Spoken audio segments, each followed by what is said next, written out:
Hello student. तो जैसा कि आप लोगों को पता है कि आपकी ऑफलाइन क्लासेस अभी बंद चल रही हैं, तो अभी ऑनलाइन क्लासेस आपकी बीच में भी स्टार्ट हुई थी, लेकिन सही रूप से स्टार्ट नहीं हो पाई थी, तो अभी आप लोगों की स्टार्ट हुई। तो सबसे पहले रिक्वेस्ट आप लोगों से, प्लीज़ आप लोग पहले बुक ले लीजिएगा, क्योंकि बिना बुक के आपको अच्छे से समझ में नहीं आएगा, ठीक है। और वीडियो आप लोग पूरा देखिएगा तभी समझ में आएगा, अच्छे से देखिएगा, पढ़िएगा, बुक ले लीजिएगा। हम आज आप लोगों को पढ़ाएंगे क्लास 5 की विज्ञान है, विज्ञान सागर, ठीक है, बुक का नाम है। इसका पहला लेसन है प्राणियों में अनुकूलन, ये हम आपको आज पढ़ाएंगे, ठीक है। तो वीडियो एंड तक जरूर देखिएगा, अच्छे से समझिएगा, ताकि आप लोग क्वेश्चन आंसर भी आप लोग कर ले, बताया जाएगा, लेकिन जो आप लोगों को मिल जाए वो आप लोग कर लीजिएगा, क्योंकि आपको कॉपी भी बनानी है। तो चलिए स्टार्ट करते हैं। प्राणियों में अनुकूलन।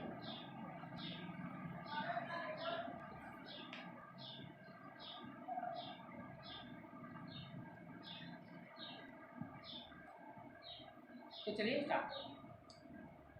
पृथ्वी पर विभिन्न प्रकार के पौधे और जंतु मिलते हैं, ठीक है। बहुत प्रकार के पौधे पाए जाते हैं, बहुत प्रकार के जंतु भी मिलते हैं। वे अलग अलग तरह कई परिस्थितियों में रहते हैं। कोई पौधा या जंतु जिस तरह के वातावरण में रहता वह उसका वास कहलाता है। तो कोई जैसे कहीं कहीं ठंडी होती है तो उसी में घुल मिल जाते हैं, ठीक है ना। कोई कहीं कहीं गर्मी होती है, कहीं कहीं गर्मी बरसात ठंडी सब होती है, ठीक है। तो जिस तरीके के जलवायु में, जिस तरीके के मौसम में वहाँ वो रहने लगते हैं, वो उनका वास कहलाता है। जंतु और पौधे स्वयं को अपने वास में जीवित रहने के लिए अनुकूल बनाते हैं, ठीक है। जैसे कहीं कहीं ठंडी होती है तो उस अनुकूल वो बन जाते हैं कि वहाँ पे वो रह सके, टिक सके। इस क्रिया को अनुकूलन कहते हैं। विशेष पर्यावरण के अनुकूलन जंतुओं और पौधों को जीवित रहने में सहायता करता है। अलग अलग वासों में रहने वाले जंतुओं और पौधों की बनावट अलग अलग तरह की होती है, ठीक है। जहाँ पे गर्मी गर्मी होती है वहाँ के पौधे अलग होते हैं, जहाँ पे ठंडी होती है वहाँ के पौधे अलग होते हैं, जहाँ ठंडी गर्मी बरसात सब होती है वहाँ के पौधे अलग दिखाई देते हैं। अधिकतर जंतु स्वयं को अपने वास के अनुसार बदलते हैं। उनकी आदतें और बनावट भी उनके वास के अनुसार बदल जाती है। जैसे अगर ठंडी आई तो ठंडी के अनुसार हो जाते हैं, गर्मी आई तो गर्मी के हिसाब से, बरसात आई तो बरसात, मतलब परिस्थितियों के हिसाब से वो बदलते रहते हैं, मौसम के हिसाब से वो बदलते रहते हैं।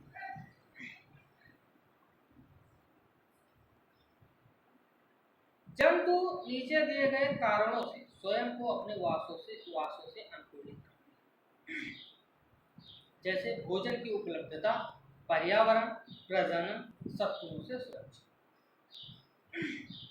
अब इसके नीचे हेडिंग दी गई है स्थल पर जीवन। स्थल मतलब क्या होता है? जमीन। स्थल पर जीवन को 3 वर्गों में बांटा गया है, मैदानी भागों में, ठंडी पहाड़ी भागों में और मरुस्थल में। मरुस्थल मतलब जैसे रेगिस्तान हो गया, जहाँ रेत होती है, धूप बहुत गर्मी होती है।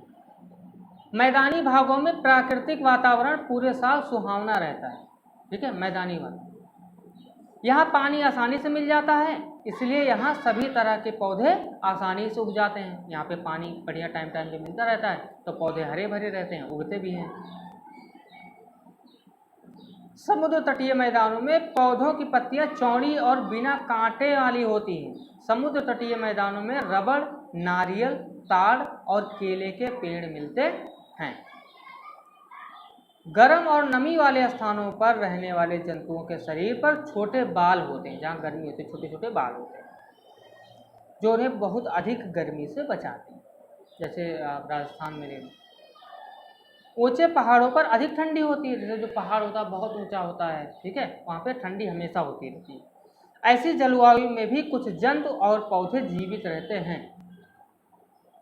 ठंडे पहाड़ी क्षेत्रों में चीड़, आक, देवदार, विलो, सरो, अखरोट आदि पेड़ पाए जाते हैं। इनकी पत्तियां पूरे साल हरी रहती हैं। इनकी आकृति शंकु जैसी होती है। शंकु मतलब नुकीली। इनके लिए यह बनावट बहुत लाभकारी होती है, क्योंकि जब बर्फ गिरती है तो वह पेड़ पर नहीं रुकती, बल्कि फिसल कर नीचे गिर जाती है, ठीक है। जब पत्तियां ज़्यादा चौड़ी नहीं रहती हैं, पतली रहती है, नुकीलीदार रहती है, तो जब बर्फ गिरती है तो स्लिप कर जाती है, कि खिसक कर वो नीचे चली जाती है।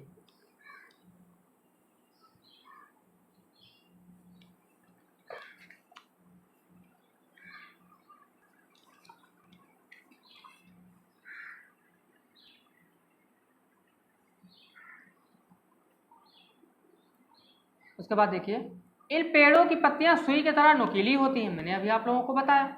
ऐसी बनावट से पानी की हानि कम होती है। पत्तियों की यह बनावट तेज हवा के रास्ते में रुकावट नहीं बनती है और उन्हें आसानी से गुजरने देती है। ठीक है ना, जैसे अभी बहुत ज़्यादा चौड़ा कोई चीज़ हो, जब हवा उससे टकराएगी तो उससे ये कोशिश रहेगी उसकी उखाड़ दे, लेकिन कोई छोटी चीज़ रहेगी तो हवा उसके आजू बाजू से पास हो जाएगी तो उसको कोई नुकसान नहीं होता। ठंडे क्षेत्र में रहने वाले जंतुओं के शरीर पर घने बाल होते हैं, बहुत ज़्यादा बाल होते हैं, जिन्हें फर कहते हैं। इनकी खाल के नीचे वसा की मोटी परत होती है, वसा मतलब चर्बी। लंबे घने बाल और वसा इन्हें ठंड से बचाती। पृथ्वी के ध्रुवीय क्षेत्र पूरे साल बर्फ से ढके रहते। इन क्षेत्रों में जंतुओं के शरीर पर घने बाल होते हैं, साथ ही इनकी खाल के नीचे वसा की मोटी परत होती है।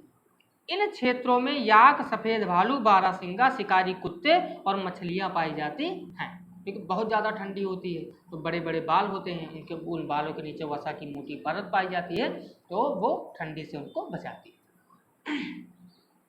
मरुस्थलों में जंतुओं और पौधों को विषम जलवायु में रहना पड़ता है। यह दिन में बहुत गर्मी और रात को बहुत ठंडी होती है।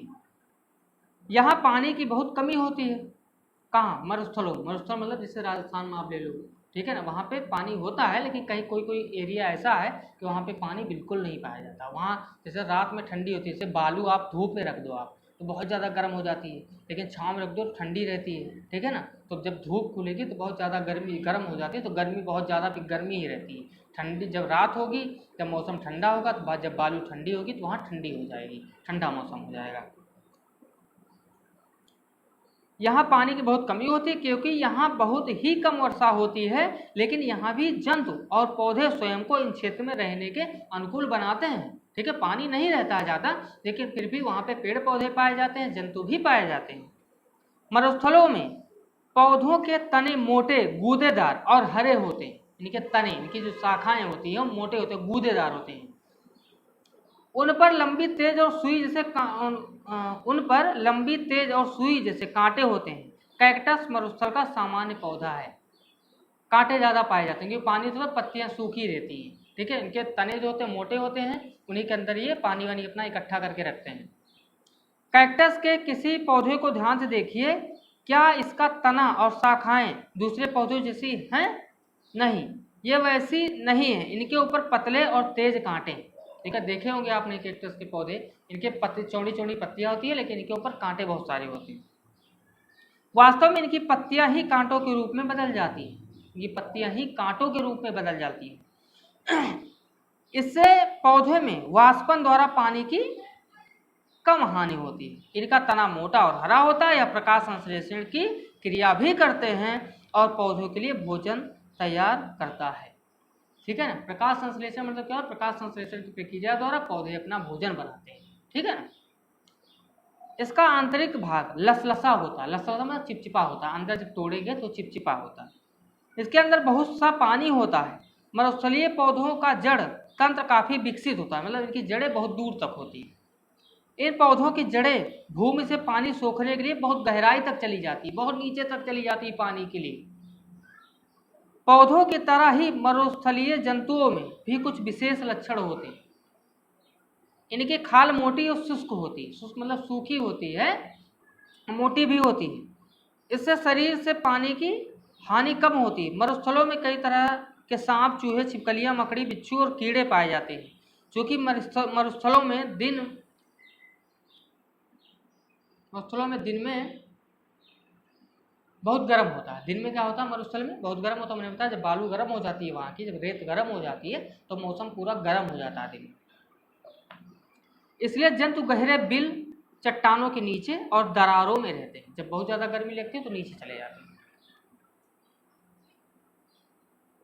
दिन के समय ये अपने छिपने के स्थानों से बाहर नहीं आते। जब रात होती है तो ये भोजन की खोज और दूसरे कामों के लिए बाहर आते हैं। जब मौसम ठंडा होता है तब ये रात में निकलते हैं भोजन के तलाश में या कोई दूसरा काम जब रहता है तो।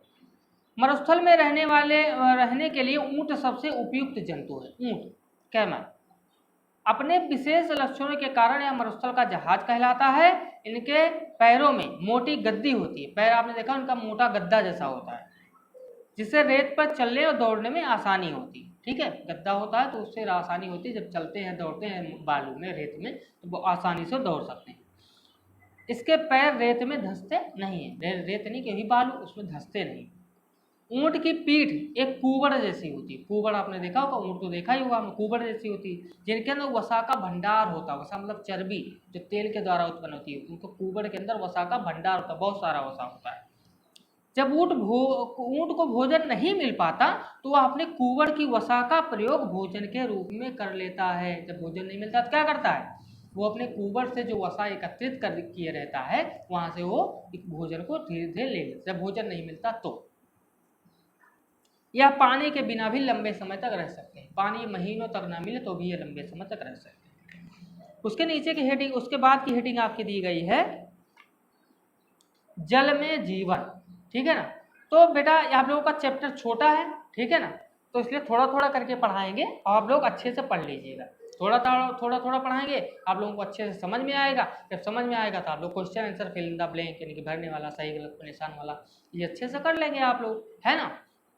तो इतना बेटा आप लोग अच्छे से पढ़ लीजिएगा। और एक रिक्वेस्ट है आप लोगों से, बुक जरूर ले लीजिएगा क्योंकि बिना बुक के अच्छे से समझ में नहीं आएगा। तो तब मिलते हैं नेक्स्ट वीडियो में, जल में जीवन। यहाँ से आपको आगे से पढ़ाना हम शुरू करेंगे, जल में जीवन। ठीक है, तब तक के लिए बाय बाय, और आप लोग बुक जरूर लीजिए।